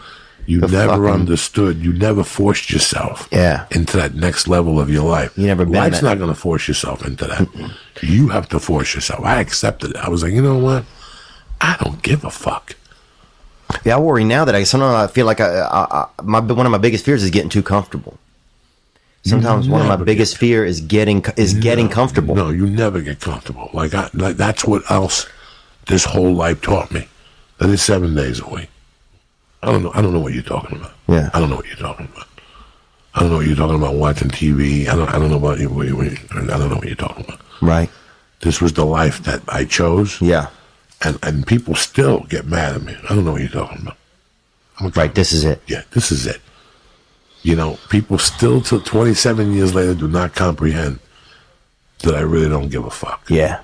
That now I give a fuck a little bit more because of my family. Because you got that family. I'm not missing nothing. Yeah. It took my brother 10 years to realize I was never going to visit him in Comic-Con in San Diego. He held on every year. He came out here. Come on down. They're going to love you. Get a boot. He didn't believe me. Wow. He don't come no more. Wow. It took him 10 years. He thought, when I tell you I'm not going, I don't have 4 hours to drive to San Diego. Yeah. I could have an audition tomorrow, and I'm wasting my time dressed up with a bunch of people looking like superheroes. Yeah. I'm here for business. I didn't come out here to fucking go to the beach or to roller skate. And those are the people that fail, and then they bitch at you. They get mad at you because there was too much of a good time. There's no good time. There's no good time. Yeah, it's a lot of work, man. It took me 10 years. It took me till I was 31 to realize there's no good time. Whatever 1995 was. I was 32. Wow. There's no more good time. Studio 54 closed. Yeah. That was it. Where's Tony Bennett, cocksucker? Yeah, I think about that sometimes.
And I don't miss it. I miss it, and I don't miss it. I do not ever want to be in that world again, man. Ever. Do you feel like you made but you probably have a feeling that you feel like you made the most out of that time? That you got the most out of that time? It started when I was 16 and ended when I was 4 years old. Yeah. That was, and I had ups and downs. I went to prison. And it was all that drug. Now I see when people have problems, it takes me just a little while and I'll figure out why they have problems. Yeah. It's a drug. It's a drug. Yeah. And you did the right thing. When you look at all the famous comics and look at the ones that fucked around with drugs, didn't end good for nobody. Yeah. Pryor, the Kennisons, the Mitch Hedbergs, doesn't end good. Mitch Hedberg was on another level, man. Dog, I saw that motherfucker on another level. Really? Dog, I was here when they closed the Improv on a Monday and Tuesday. Yeah. To showcase Mitch Hedberg. Monday was for fucking writers and producers, and Tuesday was for showrunners. Wow. Like, that's the strength of Mitch Hedberg. But they don't even do like that shit anymore. Like, when Mitch Hedberg died, I was furious that day. I still remember, like, cursing him to somebody, like, that dumb motherfucker. Wow. And, like, a year later, I had to call that person and go, I was just angry because people die to get to that level. Yeah. I loved Mitch. I didn't talk to Mitch probably the last couple of years of his life. I didn't really see him. He was living on the road in a fucking trailer with the girl. You know? God bless his soul. Well, yeah, when you get bent up, you're not spending time with your friends. You're not spending time with your loved ones. No. You know what I'm saying? Whenever you're fucked up, whenever you're really getting fucked up, like him, I'm sure, you're not hanging out with your buddies, or your sister. You know what I'm saying? You hang out with other people that are partying. It's funny. There was a time where I thought maybe someday, with the grace of God, I could get Eddie Murphy to... and I'd be doing coke and have like an entourage. That's not what I ever wanted. Yeah. It's never. I don't like entourages or, who the fuck. You know what I'm saying? Like, I just didn't. I've always been an only fucking. I love it. Yeah. I love doing what I do. I enjoy it. I'm really happy that I got to find. Like, how happy are you that you got to find what you're gonna do the rest of your life? We're all very uncertain. Yeah. I knew when I thought about getting a job in New York, like a friend of mine said to me, listen, I can still get you like a runner job. Mm-hmm. We'll have to cover up the felony and everything. And I thought about it for a while. I'm like, I don't want to do that. Yeah. Like, I thought I wanted to do it. I really thought it was adventurous. But once I heard the comedy lifestyle and I read the books and I did just not knowing. Just that gift of not knowing. Just knowing I'm going to pick up $50 today. Right. And I got enough to cover my hotel, but guess what? Today I'm doing what I love doing. What the fuck? What the fuck? You're gonna get a job that you hate, and then meet a girl. You're gonna marry her. You're both gonna get fucking fat, and then you're gonna start owing money, and now your job owns you. You gotta work 6 days a week to make that fucking nut, and then guess what happens? One day you just die from the fucking stress. One day you just die from the fucking stress. We were talking about studios before. I'm an econ major. I always look at numbers. Yeah. And that's why I said to you, me and him have had 1,000 arguments about things and different situations. We went to see an office one time on Van Nuys. The guy wanted $1,600. That means the first 16 that you make on this podcast was the rent. Yeah. Do you know what I'm saying? Like, just to have luxurious offices. I'm not one of those guys. I drive a fucking Subaru. Right. Today I was looking at, they had the new cars that were coming out. $200,000 for a car, $100,000 for an Escalade. Really? What? Are you fucking kidding me? Yeah, that's crazy. There's a lot more to life than fucking paying that shit to impress your fucking friends and the people around you. Yeah, we had a Ford Festiva, man. That's it. It doesn't matter what the fuck you drive. I sat that night on my birthday before the Comedy Store. I went to Dan Tanner's, and I sat out there and watched the people driving and what they were pulling up with. And I pulled up with a white fucking Subaru with my wife. And people were looking at me. You know what, man? That makes me happy. I don't live for nobody. I don't need to drive a BMW. Yeah. It's such a great thing that I let go. That's what comedy did for me. It made me thwart that thinking that money made you. Money doesn't make you at all. Money don't do shit for you. Yeah. Money don't do shit for you at the end of the fucking day. When you realize that money don't do shit for you, your life changes completely. Your mood and your day is created by you. I love that. It's the fucking truth. I felt good without money, and I felt good with money. I felt good in both avenues. Because sometimes without money, I'm telling you, I'm in a hotel condo. I'm in Milwaukee, Wisconsin. The condo smells like foot and ass. I just had a Chinese lunch, 2 joints, and the waitress is getting me a half gram of Coke tonight, and I'm still going to have $10 left over for tomorrow to get a sandwich at fucking Subway. Yeah. I'd sit there and watch TV all day and write fucking stupid jokes, but at least it was not doing something I didn't want to fucking do. Right. I remember towards the end when I sold cars. The last year I sold cars, I got fired from every job. I just... What kind of cars was y'all selling? It didn't matter. Yeah. Jeep Eagle, Subaru, used car I lot. like Jeeps. I got fired from every job. You know why? Because I was just there for the paycheck. Yeah. I would go in there, use their long distance to call comedy clubs. Yeah. And then I wouldn't even sell cars. I'd talk to people, and I took the $250 salary a week. And they do that for 90 days until they fire you. I was very happy with the $250. It helped out my cause. My cause was comedy. It was Keep it cruising. Yeah, I was just looking for a job. That's why you get yourself those no responsible telemarketing jobs. That the Tony Little Gazelle freestyler. Yeah, you get paid $18 an hour, anywhere from 12 to 18 an hour, dog. Yeah, you can make anywhere from 12 to 18 an hour. Miss Voodoo's magic shirt. It's up to you to fucking sell people on the phone. That whole thing, selling cigars. When I moved to LA, I sold cigars on the fucking phone, man. To businesses. Remember, you guys are both young. 20 years ago, the cigar business got hot in this country because Demi Moore took a cigar and smoked it on Vanity magazine or some fucking magazine cover. So you would go to bars and women would be smoking cigars. Oh, That's hilarious. It was terrible in Hollywood. Women smoking cigars. I'd love to see some big tits with a fucking cigar ash on them, bro. Oh, they all had them. All of them were smoking cigars. So the hot thing was when you went to a bodega in like Harlem, you could buy a cigar. They would have a humidor, like a fake humidor. So I would sell you the whole package for $300. Yeah. On the phone, and my commission was like 1.25. I could negotiate it. I could do it for $275 if I wanted to, and still make a yardstick. I would sell 3 of those a fucking day, bro, and go home. And you're not knowing. That's the side of comedy that you have to understand, is not knowing sometimes. Yeah, I guess there were times like that for sure, you know, where it's like, I guess there were times where I felt like, fuck, is this the thing for me? And those are the moments, I think, when this continues to choose you, you know? Yeah, but the first 7 years of this shit, it's like anything else. You're doubting yourself the whole time. Yes. It's that little sign you get for trying. You get a little sign for trying. Every 90 days, you get a little like a reward for sticking with it. Yeah. And next thing you know, you've been doing it for 3 years. And next thing you know, you've been doing it for 4 years. Next thing you know, you're doing it for 7 years. Now, guess what? Now you're at a crossroads in your life. And this is with anything you're doing at 7 years. Yeah. Either you're going to continue to do it or you're going to dive into it.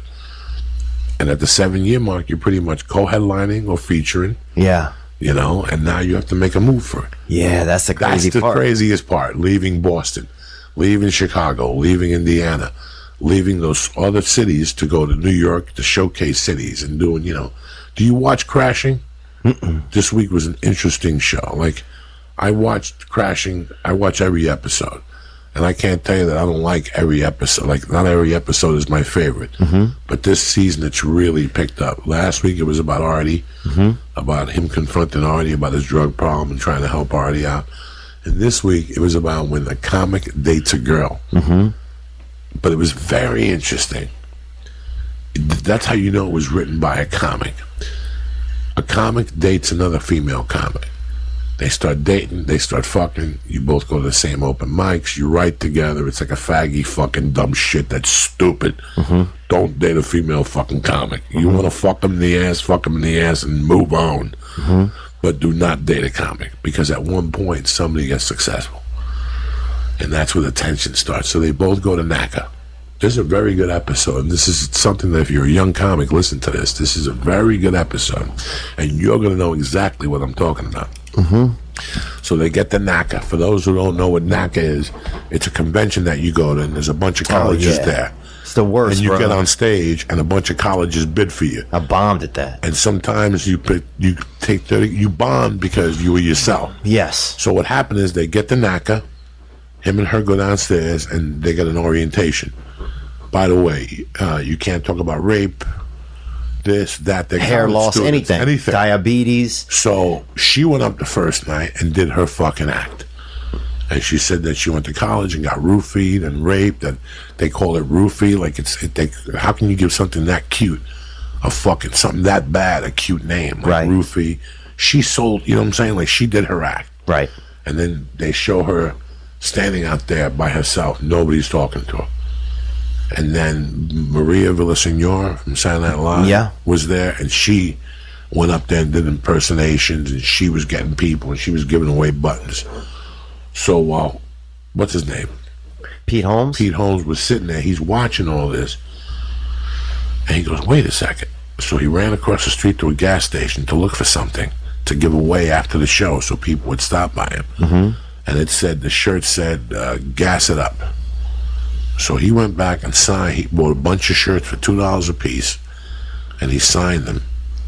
And he wrote a joke about the shirt. Mm-hmm. So he went out there. He watched what was working. And he did it. He didn't do his act. You know what I'm saying? Mm-hmm. Like he watched what was working. Hi guys, college kids, you know. Remember guys, duct tape, and the kids are laughing, and he was doing material that college kids laugh at. Right. And yeah, I didn't. And then afterward, he wrote a joke about how he did an Arnold Schwarzenegger. He ended with an Arnold Schwarzenegger impression. Yeah. And he says, "Gas it up," and afterward, he got like 6, 8 colleges. People loved him. He did great. And in the room, she confronted him. And she goes, I'm dating a guy that took a dump on fucking stage tonight. And what it means is that a lot of comics come here. Bro, I know 20 comics that I saw on the road that I'm like, these motherfuckers are going to be stars. But they move to LA and they take advice from their agents. Yeah. And they start writing material to sell a TV show instead of writing material that comes from their heart, what they really, really say. Because what comedy is your world colliding with another world, and how you live in it. That's it. How you see. That's what comedy is. How I collide with the world. You know what I'm saying? There's a stop sign. You can stop, or you can fucking go through it. You know what I'm saying? Like to be a comic, you need that little je ne sais quoi of rebel in you. There's got to be a little. You got to have that touch. There's got to be a little original rebellion in you. Little wigger, a little free wigger. It was a great episode because she told him, "You played for them. You didn't do your act." And what did he say? That he's broke and this is a career move and blah blah blah, blah, which a lot of people have done colleges and they do great. Colleges pay great and it's a great living. But like I said, you have to really change your act. It's like being an act on a ship. I have nothing against it. It's a fucking living. Yeah. You hear that siren? I don't hear nothing. The ship I could do, but I couldn't. I remember going to NACA in Nashville, and I ate it, bro. But I did Not one college? I did my shit. I booked a couple of them. Did you like doing them? No, I didn't like it. Let me give some shout outs real quick. My man D from Colorado, who showed up at 22 pounds. I'm sorry I didn't get to see you. John E. McClain. Rasta Jeff, you bad motherfucker. Brian Allen. Christopher Berryman. Jimbo Slice. Benzo. Omar Rodriguez. And my man, Jack Shipway. And I really want to give a shout out to Denver for fucking coming out and supporting. That meant the world to me, guys.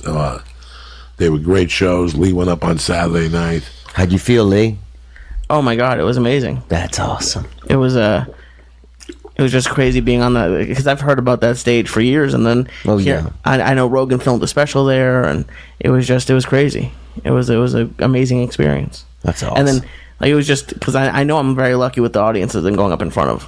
Like the reaction I'm getting isn't for what I'm saying necessarily.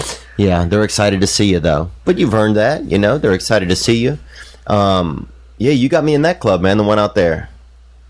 Thank you. Yeah, she's a nice lady. Yeah, they're cool looking. It's a great club. Yeah. It's been there for fucking since I started, and it was there 10 years before I started. Wow. And she does a great job with the club. If you look at the lineup when you're there, it's a great variety. Did you notice something differently this weekend? Well, I noticed like the opener and the host change, which is weird. I've never seen that before. What else did you notice about the feature and the host? They were all very good. And? Diverse. They were from the area. And? They were younger. they were clean. Really? She knows how to book a room.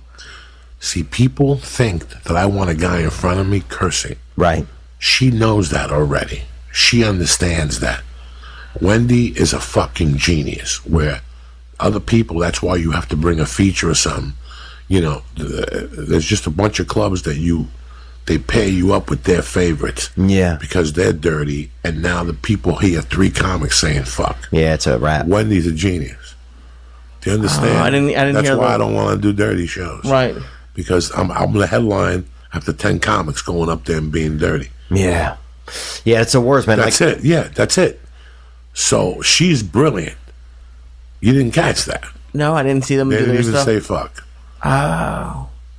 That's why the audiences were so good. Because she's brilliant. She knows how to book a fucking room. Yeah, you don't burn them out before. And she puts heat in front of you. Yeah. Like, that's one of the scariest rooms in the country, because those guys got headliners that are in town that week. Wow. Like, a lot of times, you know, when I was opening up down there, like when I first started going down there, you went down there on a Thursday. Ooh, you had to follow. You had to follow Todd Jordan, Rick Kearns, Laurie Callahan. They were all headliners. They were all Hitters, headliners. huh? Yeah, hitters. And you're going down there as the headliner and going, dog, I'm working double quick. Yeah. I'm working double I hated quick. that, man. But that puts you on the spot. I mean, I had weekends. I had a weekend in Missouri one time where it was like, fuck, this feature is better than me, and I got to step my game up. You know, he got busted for murder actually a few years ago, though. So Did he really? he really did. Yeah. But What's going on with your special, cuz? What are you hearing? What are you doing? trying to get Netflix supposed to come out and see me in a couple of weeks. So we're trying to find a date right now to do that.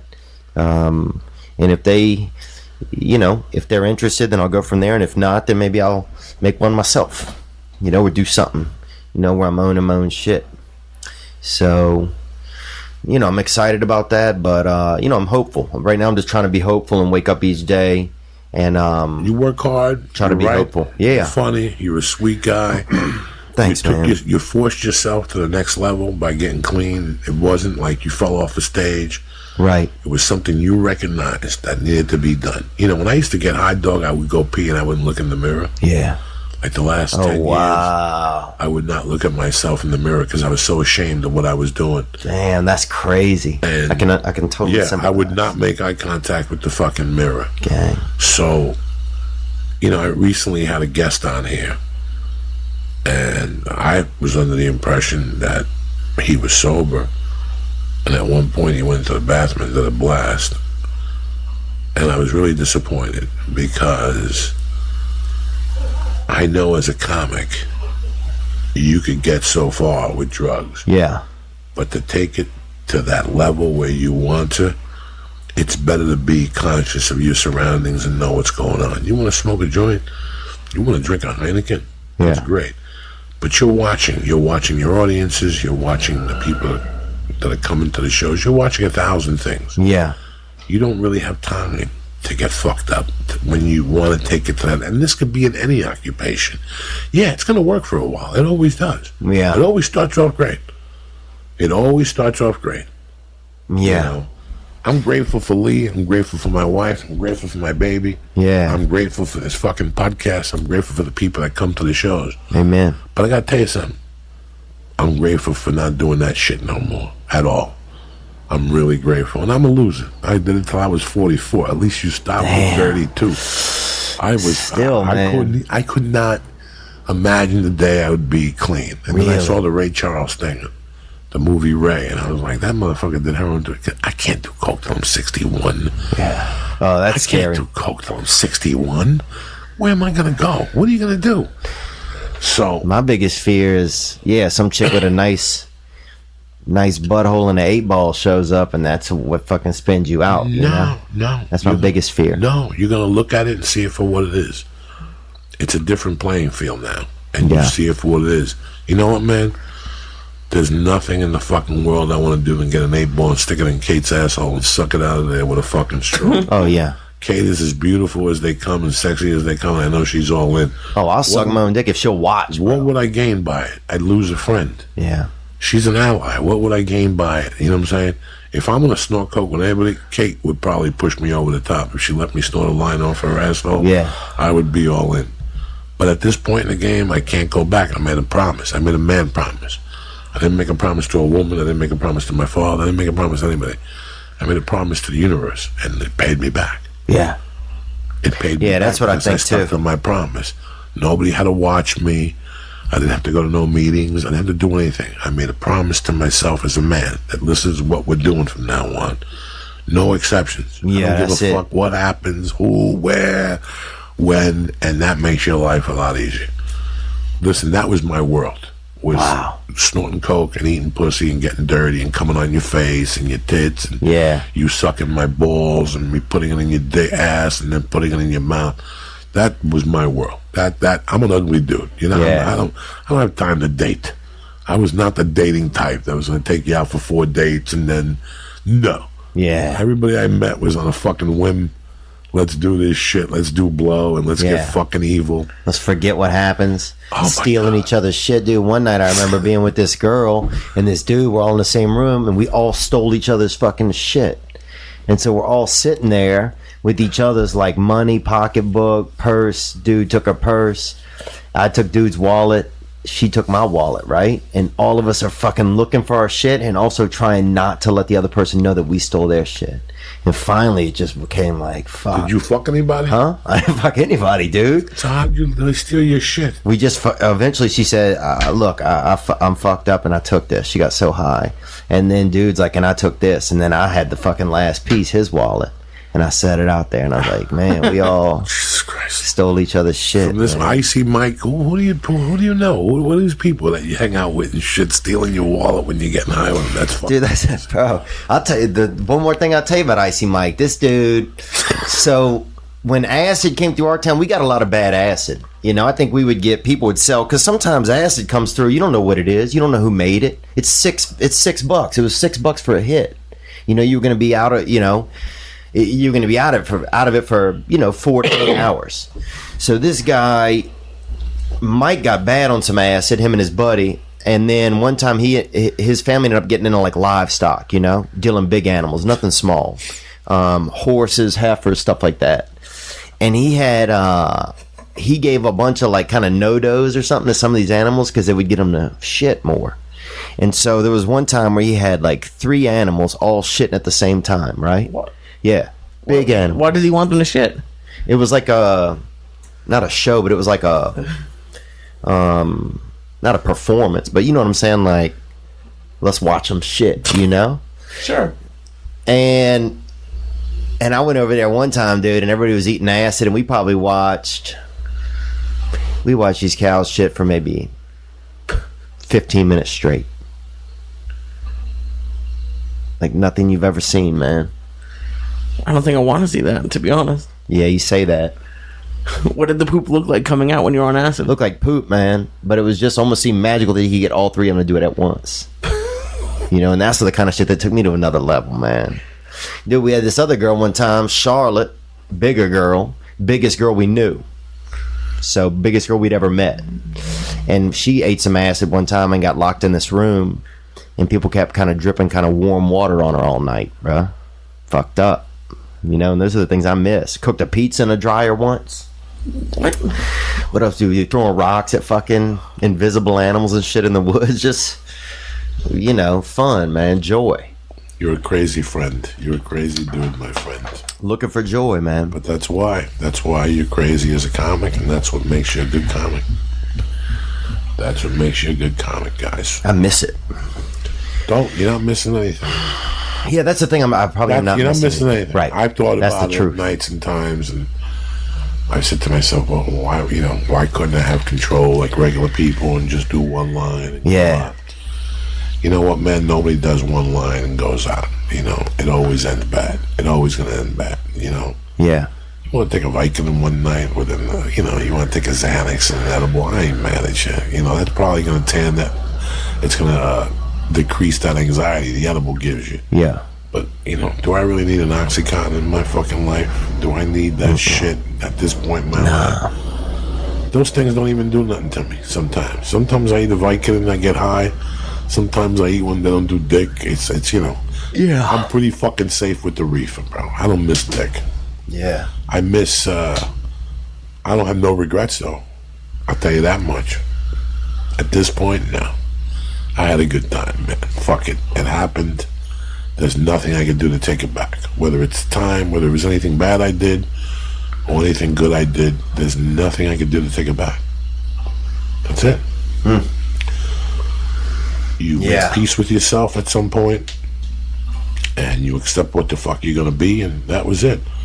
Like I said, I'm very fortunate to even be in this fucking office sitting next to you and Lee. And I know that. I never even considered Los Angeles when I started doing comedy. Wow. It wasn't even on my map. New York only. No. I didn't even do comedy in New York. I did comedy in New York for 9 months as an open mic, and I knew it wasn't for me. That was a torture chamber. Colorado, people just called you and put you on stage. Yeah. You'd have to show up with 10 people and sell tickets outside. No. That's animals. That's a different type of fucking world. Yeah. I developed in a smaller market. Everybody knew each other. People just called you and put you on stage. You know, you could just call people. You don't have to show up with 20 people. Maybe the guy would say, pass out 50 flyers for me in the parking lot. That was what you had to do, you know, and the guy would give you $25. That's fair. Yeah, you know. Yeah, when I came out here, they made us like you had to get. I did a couple of bringer shows, and one time I had to pay to go. Yeah, one time I had to pay to go on, you know. But I knew that I did know that. I don't know. I knew that I came from a place where I had something to say that other people didn't have to say. Like, that's the thing that gets me the most in my comedy. I look around and I'm like, half these motherfuckers don't even have a story. Like, they don't have any. They're writers. You know, half these guys are writers. You know, and I like to watch a show. You know, I like to watch somebody perform. You know, I like when I see something and I'm like, oh, that person has been through something that I want to know about, because that's what makes me jealous.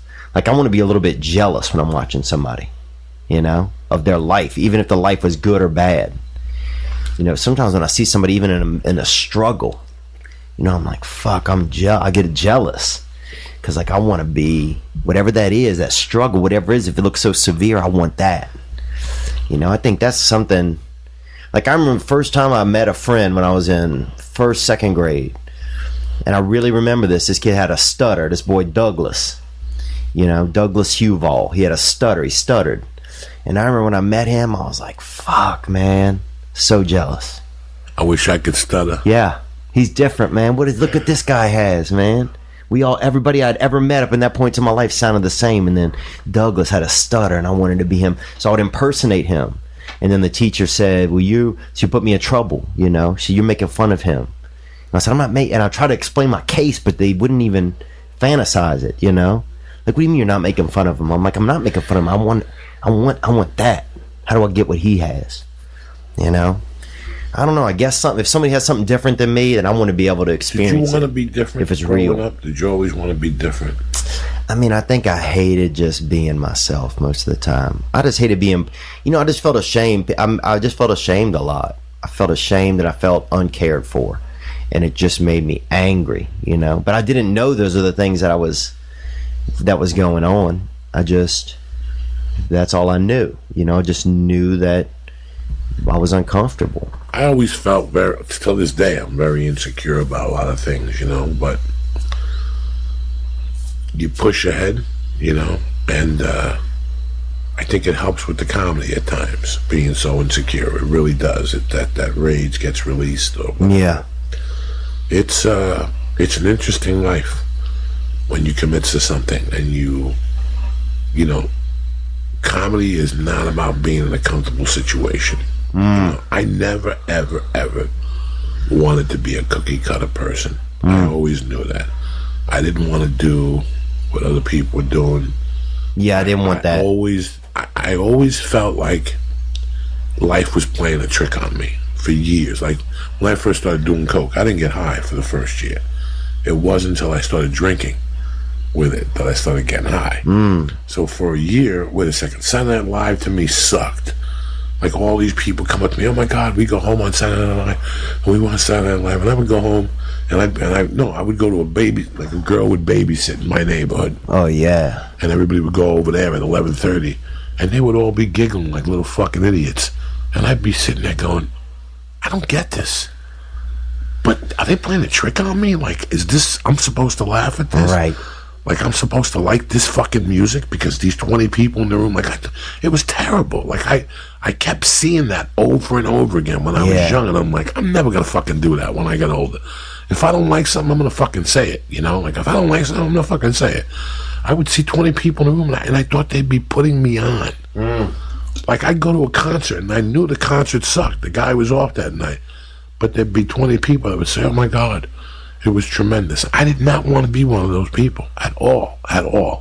Like, it bothered me. And when I see them today, it's the weirdest thing. When I see those people, I know they don't like me. So for 3 or 4 minutes, I feel really insecure about myself. But then I realize I wouldn't want to hang out with them either. Right. I wouldn't want to be in a room with them either, like at a dinner party where let's take a minute and each say what we're thankful for. Yeah. And some asshole gets up, I'm thankful to be here with all you guys. Oh, and everybody says, oh, that's so sweet. That's never been me. Yeah. I don't want to do that shit. Yeah. Just talk to me from the fucking heart. Don't talk to me at all. You know? Say what's up. I was telling Lee for years, I go, why be like everybody else? You know, it's like, this is a hot restaurant. It's a hot breakfast spot. It's eggs. Yeah. It's eggs and bacon. It's eggs and bacon, and you want to go stand online because your friends say it's, you know, it's like today when I drove past Eat at 9 in the morning, I see 15 people standing online outside. That's crazy. And I feel horrible. Ugh. I feel like you don't have a fucking life. You're waiting for fucking eggs and bacon. The breakfast is that much better there. That's what you're telling me. Yeah. That you will stand on a fucking line. Nothing perturbs me more than that. Yeah. We live in a generation that they can't wait to stand online. Oh my goodness, I stood online for 6 hours. Really? I think you're a fucking idiot. Yeah. Yeah, I think never you wanted just that. wasted 6 hours of your fucking life. I go to a fucking restaurant, they tell me 15 minutes, I tell them to go fuck themselves. I'm out. I'm out of there. Yeah. I'm out of there. I'm not waiting not a fucking minute. Especially for eggs and bacon with potatoes and toast. Yeah, that's basic eats. That, you know, yeah. Somebody goes, it's a great breakfast. They give you something. Listen, leave me the fuck alone.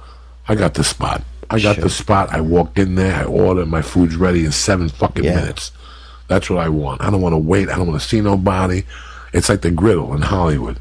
Yeah, fuck that. Oh. And they got like a gay hitman out front. Yeah, no. And if you're not, leave me the fuck alone. And he's spray painting his hair on his head. I won't go to shit. the No Hold Diner, but I'll go to that fucking Marie E.T. any day. I like it, but I ain't I was there today before I came here. Marie E.T.? Yeah. You should have called me. I would have gone over and met. Oh, that's funny. Bro, they got the best breakfast in town. I see your girlfriend there. Yeah, they just had smoothies over there today. Yeah. When I got there late. They got smoothies, they got green tea, they got a breakfast. The fucking bacon and the potatoes there will rock your fucking world for breakfast. Will rock your fucking world. Yeah, I go to AA meetings sometimes over on Moore Park, and then we stop over there after. Moore Park, that's no, what's the one on Monday night? Or Clifton? What's the one that's just a couple blocks away? What's the cross street at that place? Moore Park's pretty close, huh? Riverside and Moore Park. Yeah, it's on Moore Park. Now, I did a movie years ago called, I don't even know, about a true story about an AA meeting that got robbed in the Valley. No. 2 guys robbed the bank and then went into an AA meeting and took everybody hostage until the cops came. Fuck, that's 24 awesome. hours you had to stay. The one right here, the popular one. The most popular meeting in the Valley is Monday night. That's where all the I haven't been to that one. real people go. Yeah. Supposedly, it's a small place in Studio City. That's probably what it is then. That's probably what it is. It's a small little place in Studio City. I haven't been to an AA meeting in a long time. I like them. I just like listening to the stories, man, because it's real. When you hear somebody's story in there and they're up there. It depends. Yeah, Some that's AA true. meetings, if you go to AA in Hollywood, it's a fucking nightmare. Yeah, and if guys have been in it for 20 years, sometimes it's not. Where they have the tax. We're hiring. It's nice and simple, fast and smart. A place where growing businesses connect to qualified candidates. That place is ZipRecruiter.com. Right now, do me a favor. Right now to the church family. This is what I'm going to do for you, all right? Because I love you. You know, I'm always trying to make you people a little extra little cash put some powerful in your pocket. ZipRecruiter sends your job to over 100 of the web's leading job boards. But they don't stop there, okay? So with results like that, it's no wonder that ZipRecruiter is the highest rated hiring site in America. What I'm going to do for the church family right now is I'm going to let you try ZipRecruiter for free. For free at ZipRecruiter.com/church. That's ZipRecruiter.com/church. Again, for the cheap seats, that's ZipRecruiter.com/church. The smartest way to hire. Number 2, let me tell you something.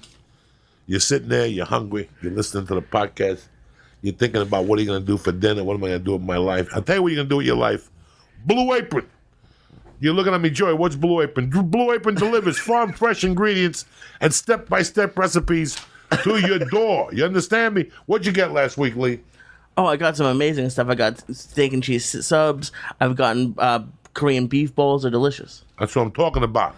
Skip meal planning and get straight to cooking with Blue Apron. Now, what I'm going to do is this. Check out this week's menu and get your first 3 meals for free. Free, gratis, on the arm, nothing, niente, at blueapron.com/Joey. Again, that's blueapron.com/Joey to get your first 3 meals for free. Blue Apron, a better way to cook. Kick that mule, Lee. The church, what's happening now? What's happening, little brother? Why do you keep doing? You know, you texted me yesterday, little brother, little this, little that. Because you're my little brother. I know, but the thing is that just because I'm smaller than you doesn't mean I'm little. You're younger. Oh, that is true. That's why I call you. Thank little you. Brother. No Thank you, big brother. About size Thank you, big. or whatever. Thank you, fat brother. I want you to understand that we've known each other for so long. You know, Bobby Lee, you know how lucky you and I are? How? You know, like I told you, 2 weeks ago I worked with Shema. You came up with Shema, my ex. You know, she was my roommate. She was your roommate. Yeah. I'm in 97, Yeah, dude. 96, whatever the fuck it was, you know. And I'm watching her on stage doing her little fucking impersonations and doing her thing. And she's killing. Yeah, Joan Rivers. She does all that shit. And I'm like, you know what? That's 20 years. I know. That's 20 years. So, if I talk to Shema Tash, and I still talk to you, like, I love you. Like, if something happened to you, I would be really sad. Oh, dude, if you, would you cry? Would you cry? Oh, really sad. I get really sad. How many, like for a week? For a life. It'd be like the people I've lost already if something happened. When you're a comedian, bro, with all the hatred in this town and all the stupidity, when 2 comics from the store, like I saw you, I think Thursday, I followed you, and Saturday you followed me. Like we had to follow each other. And both nights I drove home and I go, I don't understand if Bobby knows how lucky he is. Because, yeah, people know that a manager took us out to dinner in San Antonio in 1998 at the Latino Laugh Festival where it broke. But to know that it's been 20 years that we're still in the game, to know that we're still relevant, that we still get spots at the fucking store. Yeah. Have you ever thought about that you still get spots at the store? Well, I think in my case, dude, I'm kind of like a weasel, bro. I'm kind of like a cockroach. I know how to like get into other people's worlds, but I do it in ways like either through guilt or sadness. I'm a trickster. You know what I mean? So it's like when I wasn't getting when Adam first took over, I wasn't getting a lot of spots, and then I just kind of got sad. I wouldn't talk to him for like a week, and then he. But I do little tricks like that. How many spots you get a week? I get every night. every night. Do you perform anywhere else but the store? Yeah, I play at Laugh Factory sometimes now, but like mostly at the store. But your heart's at the store. Like my dick's at the store, bro. Okay. I'm telling you right now, dude, that if the Comedy Store's closed, I wouldn't know where to fucking go, bro. I would be dead. You wouldn't switch governments and go to an improv, or I mean, I would do sporadic spots there, maybe, but you don't. These clubs don't have like a home group. You need a home group. You need guys. Why I like the store is you can't. It's so hard to get in. I know a bunch of dudes are like, "Can you get me in?" Like established dudes, and I bring them over, and then the dude Adam's like, "Nah." Right. So then it makes me realize, it's almost impossible. I like the exclusivity of it. Fucking, she threw Seinfeld out of there. I know. She threw 20 motherfuckers out of there.